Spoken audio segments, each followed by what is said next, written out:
প্রতিবেশী যারা এই বন্যায় আক্রান্ত হয়েছে, যাদের বাড়িঘরে পানি উঠেছে, তাদেরকে আপনারা সাহায্য করেন।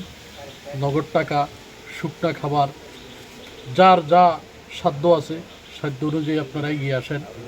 আউযু বিল্লাহি মিনাশ শাইতানির রাজিম। বিসমিল্লাহির রহমানির রহিম। সম্মানিত এলাকাবাসী এবং প্রিয় দেশবাসী, সকলের প্রতি আমার সালাম রইল। আসসালামু আলাইকুম ওয়া রাহমাতুল্লাহি ওয়া বারাকাতুহু। আপনারা সকলে অবগত আছেন, আমরা এই মুহূর্তে বন্যা পরিস্থিতির কারণে খুবই ক্রান্তিকাল পার করছি। আমি স্ব এলাকায় যারা বিত্তবান আছেন, সচ্ছল আছেন, তাদের প্রতি আহ্বান জানাই, আপনাদের নিজ এলাকায় আপনাদের প্রতিবেশী যারা এই বন্যায় আক্রান্ত হয়েছে, যাদের বাড়িঘরে পানি উঠেছে, তাদেরকে আপনারা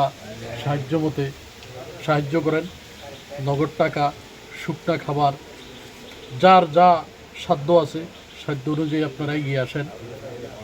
আমাদের দক্ষিণ দিনাজপুর, আমরা ততটা বন্যা এফেক্টেড না, তারপরেও আমাদের গ্রামের কিছু কিছু মানুষ তাদের বাড়িঘরে পানি ওঠার কারণে তারা আশ্রয়কেন্দ্রে আশ্রয় নিয়েছেন এবং বিভিন্ন জায়গায় তারা আত্মীয় স্বজনের বাড়িতে উঠেছেন। ওই সমস্ত লোকদের এই সাময়িক কষ্ট দূর করার জন্য আমাদের গ্রামের কৃতি সন্তান ডেক্সিমকো গ্রুপের সিনিয়র ম্যানেজার অবসরপ্রাপ্ত জনাব শামসুল হক জেডার অর্থায়নে এবং আমাদের এখানে কিছু কিছু যুবক তরুণ সহ আমাদের অর্থায়নে আমাদের এই বন্যা দুর্গতদের জন্য এবং বন্যা কবলিত মানুষের জন্য আমরা কিছু নগদ অর্থের ব্যবস্থা করেছি।